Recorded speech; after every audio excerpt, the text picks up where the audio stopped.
vidéo que je vous avais promis il y a 2 semaines que je n'ai pas fait tout de suite. Enfin, en soi je l'ai faite mais la vidéo ne me plaisait pas. Il y avait quelques bégaiements, une information où je m'étais trompé de nom et je la trouvais pas assez pro. Donc je vous la refais. Comme ça vous êtes sûr d'avoir une bonne vidéo et je suis sûr de vous proposer une bonne qualité de vidéo. Commençons tout de suite parce que la vidéo ne durera pas 5 minutes, elle durera plus longtemps. Mais on va quand même essayer de faire au plus court pour respecter un petit peu le format que je me suis imposé. Alberto Ascari, alors le futur pilote né le 13 juillet 1918 à Milan. Il est le fils de Antonio Ascari, lui-même pilote automobile italien, mort en 1925 à 36 ans, alors que le jeune Alberto n'a que 7 ans. C'est la seule fois où je parlerai de Antonio Ascari. Antonio Ascari était donc pilote de course italien qui a roulé pour Alfa Romeo et qui a été coéquipier de Enzo Ferrari, le Enzo Ferrari que vous connaissez tous. Mais malgré cet accident, le jeune Ascari, quand je dis Ascari maintenant c'est Alberto, le jeune Ascari n'est pas refroidi par la course automobile et même le milieu automobile et motomobile et s'essaye aux 2 roues avant de tenter le sport automobile au grand dam de sa mère qui au début ne le sait pas car Alberto est couvert par sa sœur mais qui le découvrira au fur et à mesure des bons résultats de son fils en moto qui s'afficheront dans les journaux locaux. En 1937, Ascari fils gère le garage familial pour subvenir en plus de rouler en motocycle.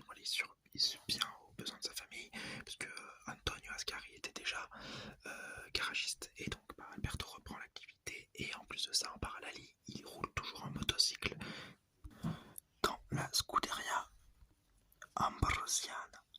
Puis en 1938 c'est chez la firme Bianchi qu'il signe pour rouler en moto 500 cm3 et en 1940 alors que la guerre est déjà déclarée en Europe il roule au Grand Prix de Brescia sur une voiture renommée la 815. Il abandonnera d'ailleurs sur problème mécanique cette course qui est d'ailleurs assez atypique puisqu'il y aura des Français et des Allemands qui la rouleront alors même que leurs 2 pays sont en guerre. C'est toute une histoire. En parallèle, l'Italien continuera à s'entraîner en monoplace au Grand Prix de Tripoli et au Grand Prix de Palerme, puis la guerre prenant de l'ampleur, l'Italie fasciste s'impliquant dans le conflit. Il se rangera entre gros guillemets et se mariera avec une certaine Maria Antonietta avec qui il aura 2 enfants. En 1947, après la guerre donc, il reprendra la course lors de 3 grands prix en Égypte et en 1948, il roulera souvent sur Maserati et occasionnellement en Alfa Romeo quand la firme de Milan voudra lui prêter une de ses voitures. Puis en 1949, Enzo Ferrari décide d'engager le fils de son défunt coéquipier d'avant-guerre et il roulera donc sur Maserati, puis sur Ferrari durant cette même année. Cette même année qui est d'ailleurs faite pour préparer la saison 1950 et le premier championnat du monde de la Formule 1 officiel. Ascari gagne un joli nombre de grands prix pendant cette année 49 et en 50, la F1 commence entre guillemets vraiment, mais Ascari ne prendra pas part au premier Grand Prix. Alors c'est toute une histoire. Alors officiellement c'est parce que la Scuderia Ferrari ne voulait pas être présent à Silverstone car en Formule 2 le Grand Prix de Spa rapporterait plus d'argent et ceux qui connaissent Ferrari savent que la stratégie de Ferrari c'était de vivre grâce aux dotations de course. Officieusement c'est que Enzo Ferrari avait peur d'être humilié par des Alfetta absolument excellentes en piste, ce qui ne manquera d'ailleurs pas durant le reste de la saison puisqu'ils seront battus. Malgré ceci, il prendra son premier départ en Formule 1 à Monaco où il finira 2e malgré 10 DNF en tout. C'est-à-dire que pas mal de pilotes avaient abandonné, ils étaient 19 au départ, à la fin ils sont plus que 9, donc 10 DNF sont passés, Ascari reste quand même 2e et ce n'est pas pour retirer du talent mais la performance est donc un peu éclipsée par autant d'abandon. À la ressortie de ce Grand Prix d'ailleurs, une belle anecdote encore une fois, Ascari ira expliquer à Enzo Ferrari que sa boîte de vitesse à 5 vitesses le dérangeait. Mais il n'ira pas le dire comme ça parce qu'Enzo Ferrari se serait braqué et aurait refusé le changement. Non, non, non, non, non. Il ira lui dire qu'à la fin de la course, il a vu des magnifiques femmes dans le public et malheureusement, les 5 vitesses lui ayant tellement entamé la bras, ayant tellement mal, il n'a pas pu leur serrer la main. Une façon déguisée de demander à Enzo de baisser le nombre de vitesses dans la boîte pour en faire uniquement 4 pour moins d'efforts donc sur le bras droit de Alberto Ascari. Et cette demande sera appliquée, Enzo comprenant la demande de son pilote et rigolant de la façon formulée et comprenant que son pilote était donc assez diplomate. Cette saison 50 est dominée par les Alfa Romeo et il ne peut réellement se battre. Mais cette saison 50 apporte quand même de belles anecdotes, puisque toujours en 50, un journaliste nommé Louis Clemanski est en Angleterre avec Alberto Ascari qu'il rencontre. Alberto lui propose même d'ailleurs de monter dans sa Formule 1 pour rallier un circuit à un autre, puisqu'à l'époque les voitures de Formule 1 on roule avec. C'est en partie d'ailleurs pour ça que Fangio a raté la saison 53 à cause d'un grave accident sur sa Formule 1 quand il allait de France, je crois de Reims à Monza, si je dis pas de bêtises, mais en tout cas voilà, il propose aux journalistes de prendre sa voiture et de l'accompagner jusque à ce circuit. Et Louis Clemanski rapportera plus tard que Alberto lui faisait des signes dans la voiture pour lui expliquer que la voiture avait 5 vitesses et qu'il devrait passer cette 5e vitesse. Et une fois passé, il allait à plus de 160 km/h. C'était si soporifique pour Alberto Ascari qui s'est endormi à 160 km/h sur une Formule 1 des années 50. C'est exceptionnel comme anecdote, c'est très marrant, surtout ça nous montre l'esprit du pilote. En 51, Alberto Ascari fait mieux avec notamment une victoire au Grand Prix d'Allemagne, au Nürburgring et à Monza. Mais Fangio remporte le championnat grâce à une Alfetta bien meilleure. D'ailleurs, l'Alfetta de Fangio et la Ferrari de Ascari étaient en lice pour le championnat du monde avant la dernière course et celui qui gagnait devait payer le restaurant à l'autre. C'est Fangio qui gagne donc et Ascari, peut-être un petit peu rancunier, présente 50 amis, 50 amis à lui le lendemain au restaurant. Fangio ne fera pas la moue et paiera pour ses 50 amis, plus Ascari, se montrant donc beau joueur. Encore une anecdote très amusante. En 52, c'est le sacre pour Alberto Ascari qui profite de la nouvelle réglementation F2 qui a fait disparaître les Alfa Romeo et certaines écuries plutôt performantes de l'an dernier. Donc il profite donc de cette nouvelle réglementation et de l'absence des cadors pour gagner en Belgique, à Rouen, à Silverstone, au Nürburgring, à Zandvoort, puis à Monza. 6 Grands Prix sur 7 de gagner car il ne participe pas à l'IndyCar. S'il avait participé à l'IndyCar et qu'il avait gagné, il aurait eu 7 sur 7, un 100% de victoire. Donc ce 6 sur 7 est jusqu'à aujourd'hui encore le plus grand pourcentage de victoires en Grand Prix sur une seule saison, qui sera à mon avis jamais battu, puisque aujourd'hui on a des saisons à 23 Grands Prix, 25 Grands Prix selon certains bientôt, donc bon ça va être compliqué. En 53, Fangio revient car il était blessé en 52 comme je l'ai expliqué un peu plus tôt, mais Ascari remporte tout de même l'Argentine, Zandvoort et Spa, les 3 premiers Grands Prix de la saison. 3 victoires d'affilée, un record jusqu'en 2013. Alors moi je compte ce record-là, puisqu'on ne compte pas l'IndyCar qui est selon moi pas vraiment une course à cette époque-là, ou du moins pas une course disputée par Ascari, donc on ne peut pas lui imputer de ne pas avoir gagné l'IndyCar. Et au fil de la saison 53, il remporte son 2e titre mondial malgré un DNF à Monza, terre donc natale de Ascari, sur une erreur de Marimon, un jeune pilote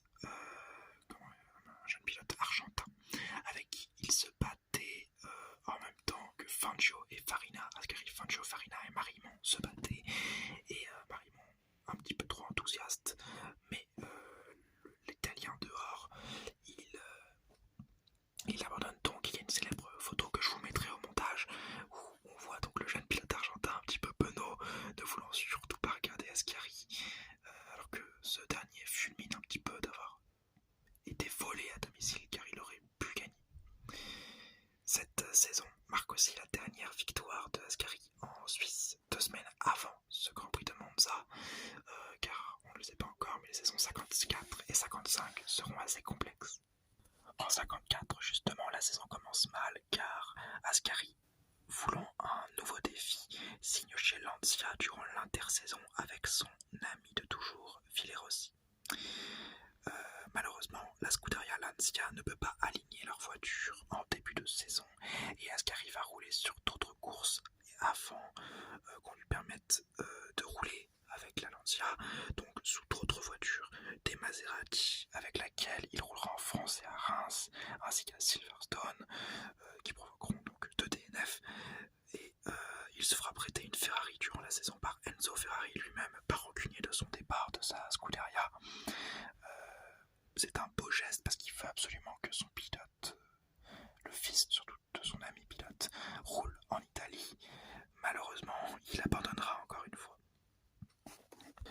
En Espagne, il roule enfin sur une Lancia et il DNF malheureusement, mais cette fois-ci il a pris le meilleur temps en course, lui offrant son seul point de la saison 54.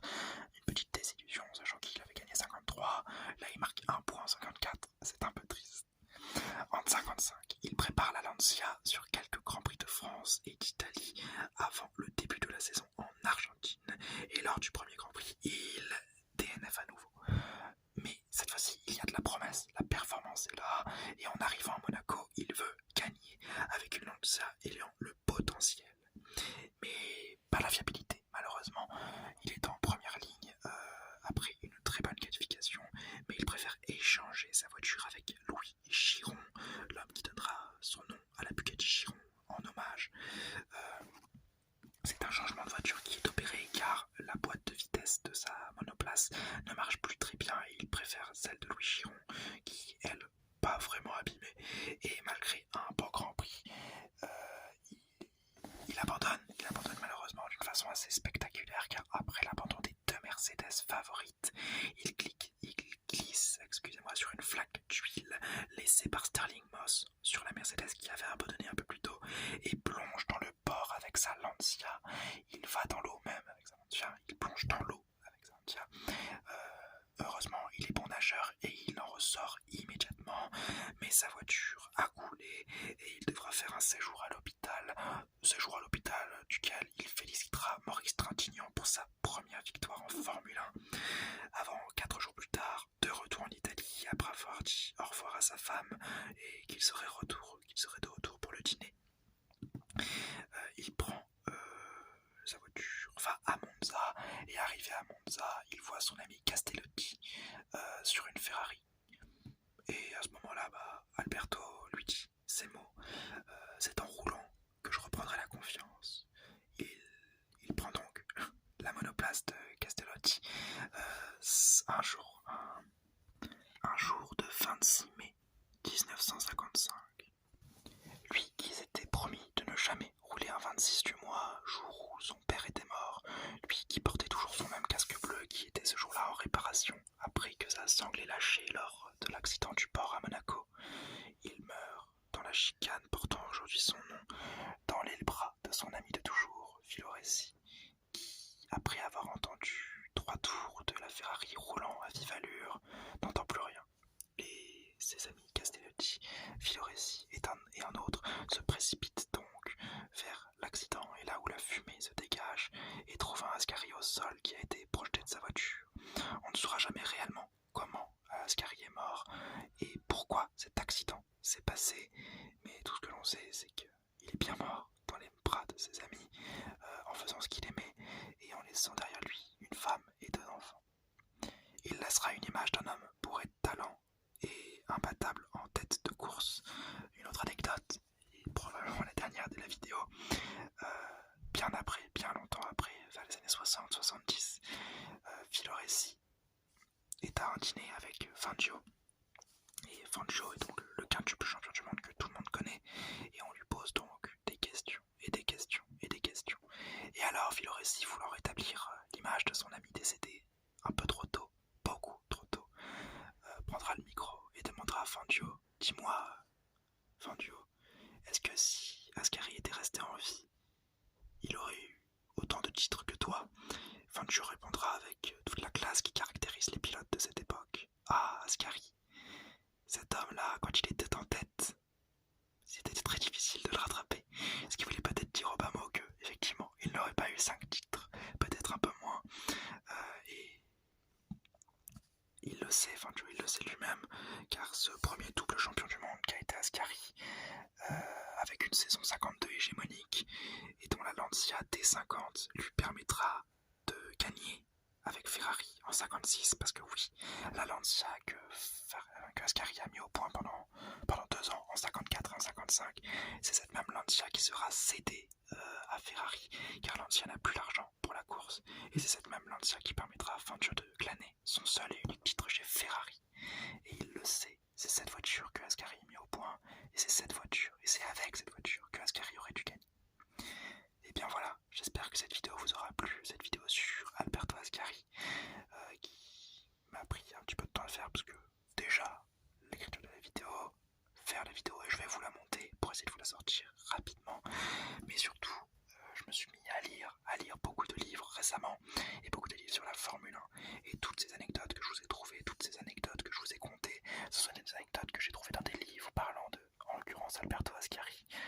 Pour le prochain Mike Offround, que je vous ferai encore pour un pilote en 5 minutes, ce sera un autre livre également sur Mike Offround, celui-ci un petit peu plus généraliste, mais donc avec tout ceci, car je vais vous faire des vidéos un petit peu plus écrites, un petit peu meilleures, et j'espère qu'elles vous plaisent. Voilà, en tout cas j'espère vous avoir détendu, vous avoir intéressé. Si c'est le cas, n'hésitez pas à mettre un petit like, un commentaire et à vous abonner. Et on va finir sur ma traditionnelle phrase avec une petite variante. Merci Ascari, et n'oubliez pas, Forza Ferrari.